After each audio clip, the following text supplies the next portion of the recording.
사랑하는 빠이장로교회 성도 여러분, 한 주도 평안하시고 건강하시고 안녕하셨습니까?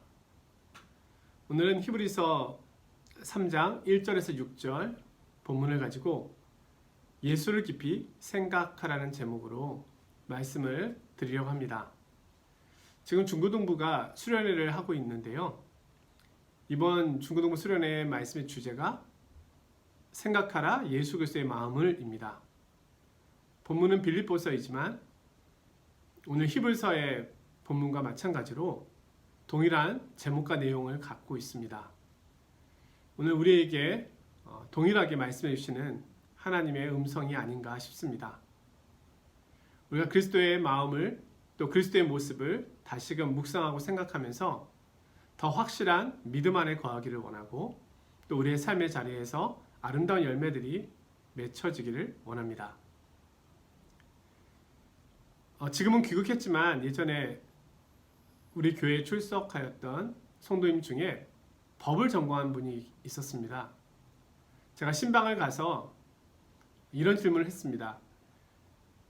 법을 전공하니까 법대 교수님은 모든 것을 법대로 할 것 같은데 예를 들면 지각을 한다거나 결석을 한다거나 그러면 굉장히 엄격할 것 같은데 어떠냐고 이렇게 물어보았습니다. 그러자 그 성도님의 대답이 재밌었습니다. 그렇지 않아도 수업 첫 시간에 법대 교수님이 지각에 대한, 결석에 대한 이야기를 하셨다고 합니다. 내 강의를 듣다가 중간에 나가도 자기는 개의치 않겠다. 왜냐하면 개인의 행복 추구권이 더 중요하기 때문이다. 그래서 그 수업을 듣는 것이 그렇게 부담스럽지 않았다는 겁니다. 참 이상하죠?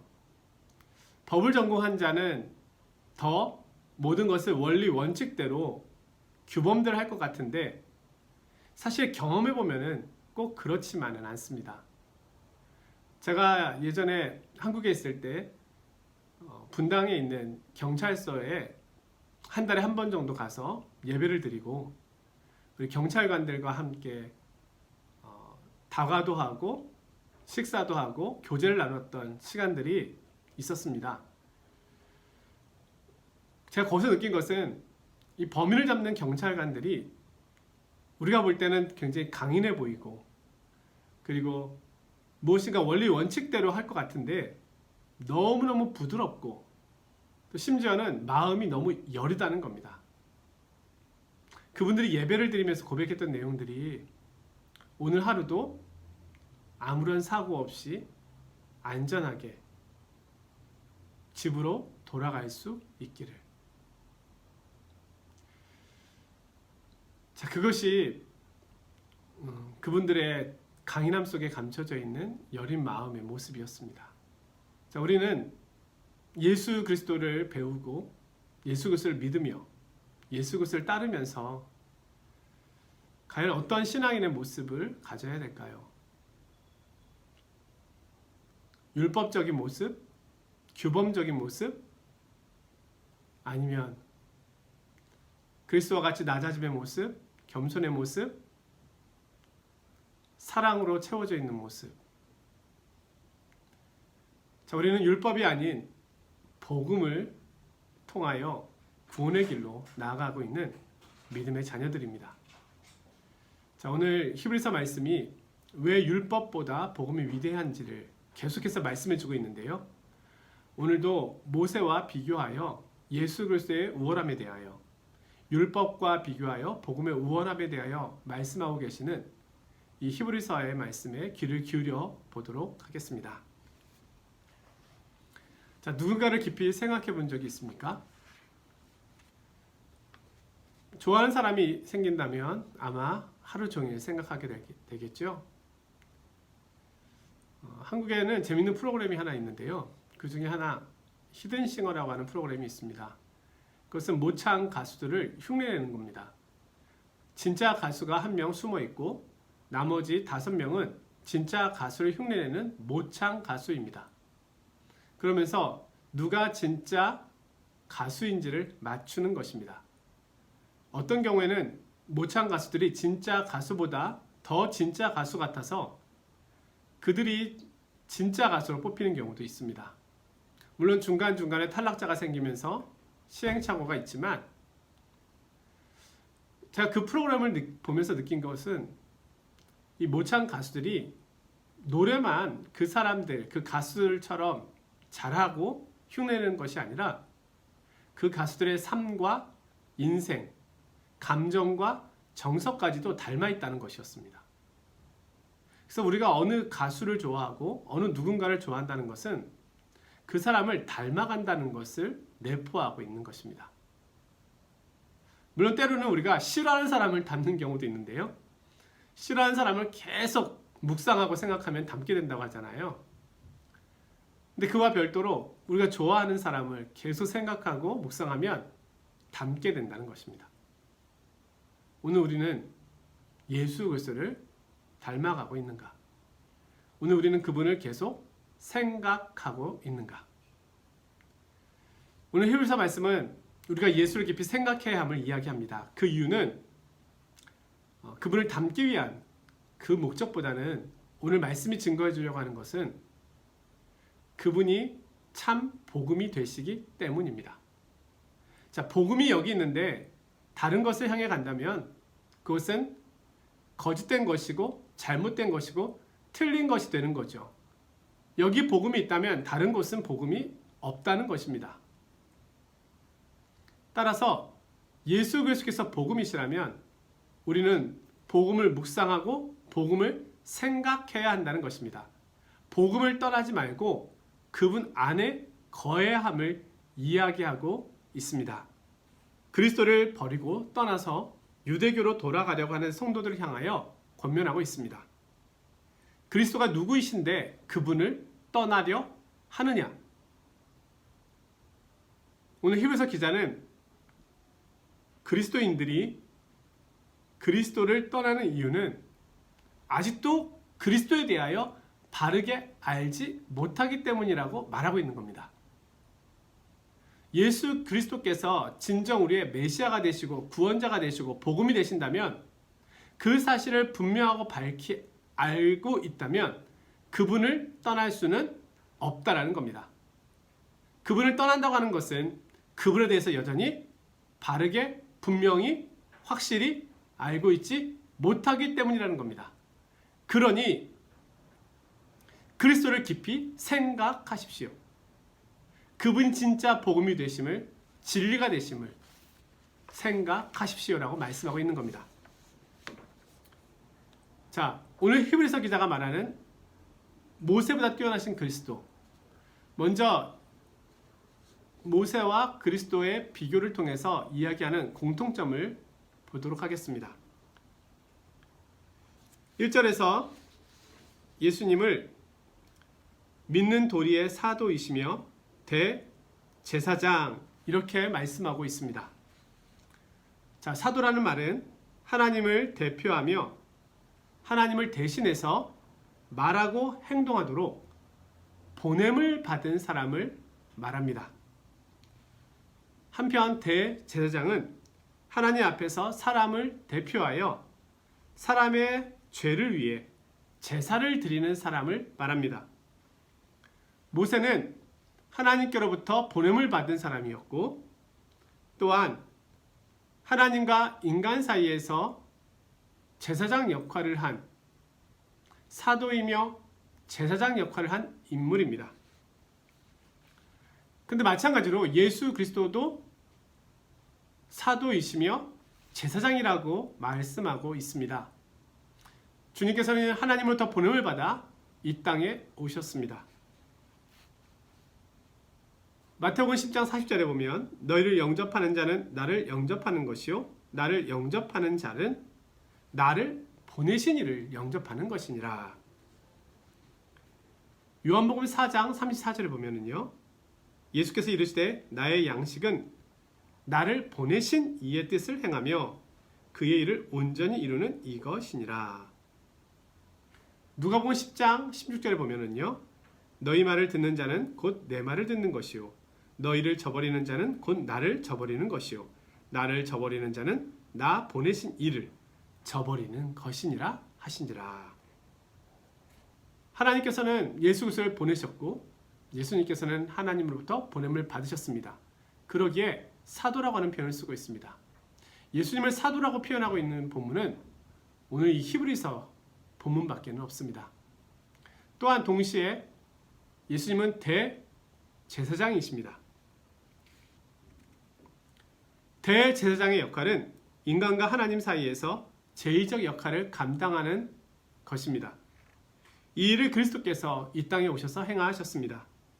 완전한 인간이시며 완전한 하나님이 되셔서 이 일을 행하셨습니다. 이런 의미에서 모세와 그리스도는 닮은 부분이 있다는 거죠. 또한 모세와 예수님은 둘 다 하나님의 집에서 일하였습니다.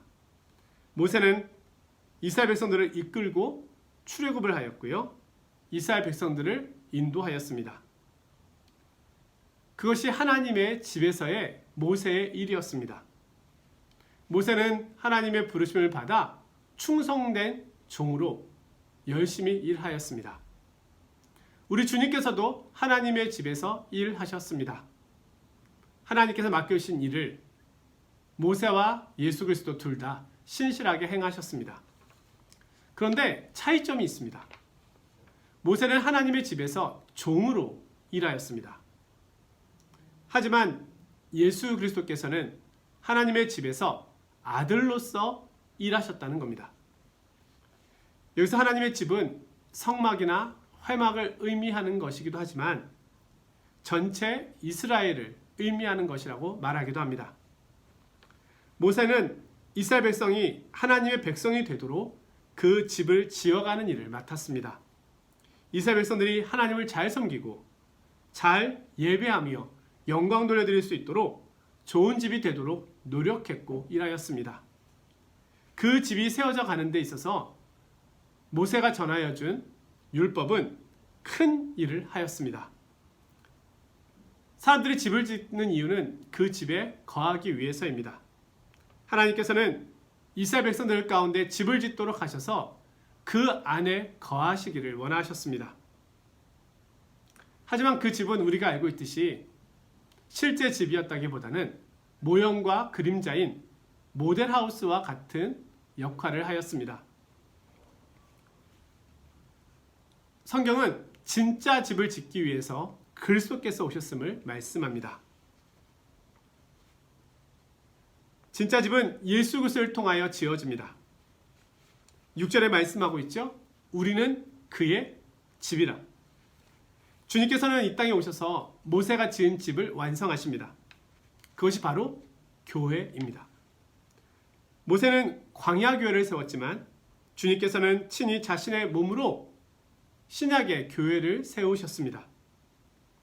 예수님께서 우리를 구속하신 것은 자신이 거하실 집을 만들기 위함이었습니다.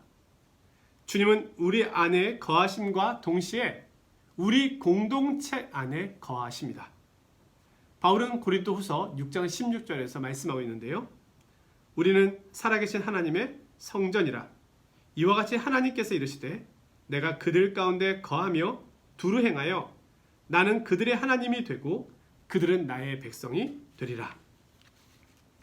자, 집을 지을 때 가장 먼저 하는 일은 기초를 위하여 땅을 파는 것이죠. 그리고 기초석을 먼저 세우는 일을 합니다. 그것을 우리는 모퉁이 돌이라고 말하는데요. 성경은 그리스도께서 우리의 모퉁이 돌이 됨을 말씀합니다. 우리는 그 모퉁이 돌을 기준점으로 하여 서로 연결되어서 집을 짓게 되는 겁니다. 교회는 건물이 아닙니다. 교회는 모임입니다. 교회는 하나님이 거하시는 곳입니다. 교회는 그리스도의 몸입니다. 우리가 그리스도와 연락되어 하나님께서 거하시는 집을 지어가고 있는 것입니다. 히브리서 기자는 오늘 모세와 그리스도를 비교하면서 우리에게 질문하고 있는 겁니다. 누가 더 크냐? 누가 더 참되냐? 누가 더 본질이냐? 우린 답할 수 있죠? 예수 그리스도이십니다. 종으로서 하나님의 집을 짓고 있는 모세가 아니라 아들로서 하나님의 집을 짓고 있는 그리스도가 더 크고 위대하다는 겁니다. 히브리서 기자는 이 모든 것을 살피며 생각할 것을 우리에게 권면하고 있습니다. 6절의 말씀인데요. 우리가 소망의 확신과 자랑을 끝까지 굳게 잡고 있으면 우리는 그의 집이라. 소망의 확신과 자랑을 끝까지 잡으라 라고 권면합니다. 우리는 그리스도께 주신 이 구원에 대하여 때로는 고난과 어려운 삶의 자리 속에서 확신을 잃어버리고 때로는 의심의 자리에서 방황할 때가 있을 수 있습니다. 그래서 오늘 히브리서 기자가 권면하고 있습니다. 그러므로 생각하라는 것입니다. 방황하지 않도록, 의심하지 않도록 생각하라는 것입니다. 히브리서의 원래 수신자들은 믿음에 대한 심각한 박해에 직면해 있으며 죽음의 위협도 겪고 있습니다. 그리스도를 바라보는데 어려움이 많이 있습니다. 오늘날 우리에게도 정도의 차이는 있지만 이런 위험이 있다는 겁니다. 코로나19 바이러스로 인하여 우리의 몸과 마음과 영적으로 지치기 쉬운 때입니다. 또한 경제적으로 어려움을 겪기도 합니다. 또한 질병의 위험 가운데 노출되어 있기도 합니다. 이 모든 것은 우리의 믿음을 연약하게 할 수 있습니다. 그러나 그럴 때 우리가 해야 할 일은 무엇일까요? 오늘 히브리서의 권면의 말씀을 따라서 예수 그리스도를 깊이 생각하는 것입니다. 우리 주님께서는 나를 위하여 이 땅에 오셨습니다. 나를 구원하기 위하여 자신의 생명을 주셨습니다. 자신의 모든 것을 주셨습니다. 하나님이신 그분이 오늘 나에게 참심과 안식과 평안과 영원한 소망을 주시기 위하여 자신의 생명을 주시기 위하여 이 땅에 오신 것입니다. 뿐만 아니라 그분은 십자가에서 이 모든 문제를, 죄의 문제를 해결하시고 부활하심으로 우리에게 영원한 소망이 되어 주셨습니다. 그분은 하늘 보좌 우편에 앉으셔서 쉬시고 계신 것이 아니라 오늘 우리를 붙드시고 계시고 앞서 살펴본 말씀처럼 천사를 보내셔서 하나님의 주권과 능력으로 우리를 살피시고 계시다는 것입니다. 예수님께서는 오늘 우리를 위하여 이 땅에 오신 사도이시며 대제사장이 되십니다. 제수요일을 지나고 이제 사순절 기간을 보내고 있는데요. 이때 우리가 예수 그리스도를 더 깊이 생각할 수 있기를 원합니다. 초대교회 성도들은 많은 어려움과 위험과 때로는 죽음의 위협 속에서도 예수 그리스도를 생각함으로 그 모든 것을 감당해내며 이겨내었습니다. 주님께서 이 땅에 사실 때 머리 둘 곳조차 없으셨습니다. 우리 주님께서는 이 땅에 사실 때 우리의 모든 질고를 지셨기에 큰 슬픔과 아픔과 고통 중에 계셨습니다. 죄가 없으셨지만 그분은 죄 있는 모습으로 돌아가셨습니다. 사랑하는 제자들로부터 버림을 받으셨고 가족으로부터도 외면을 받으셨습니다. 육체적 고통은 말할 것도 없으려니와 하나님이 되신 그분이 하나님으로부터도 단절되시는 고통을 겪으셨습니다. 죽지 않으셔도 되는 그분이 죽음의 고통까지 겪으셨습니다. 왜요? 나를 구원하기 위하여. 오늘 우리에게 있는 삶의 위험과 어려움 가운데서 예수 그리스도를 깊이 생각해 봅시다. 우리가 가는 길은 좁은 길이고 좁은 문이지 않습니까? 하지만 우리는 주님과 함께 갑니다.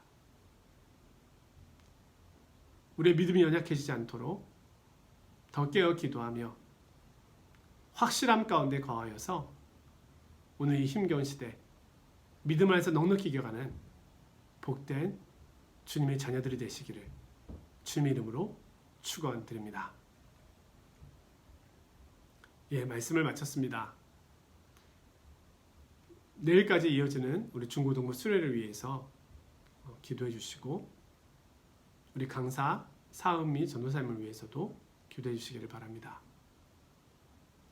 또한 우리 주변의 연약한 지체들과 또 우리 선교사님들을 위해서 환우들을 위해서도 우리가 함께 기도해야 하겠습니다. 그리고 우리 파리 장로 교회를 위해서도 주일 드려지는 예배를 위해서도 기도해 주시기를 부탁드립니다. 한 주간도 평안하시고 건강하십시오. 안녕히 계십시오.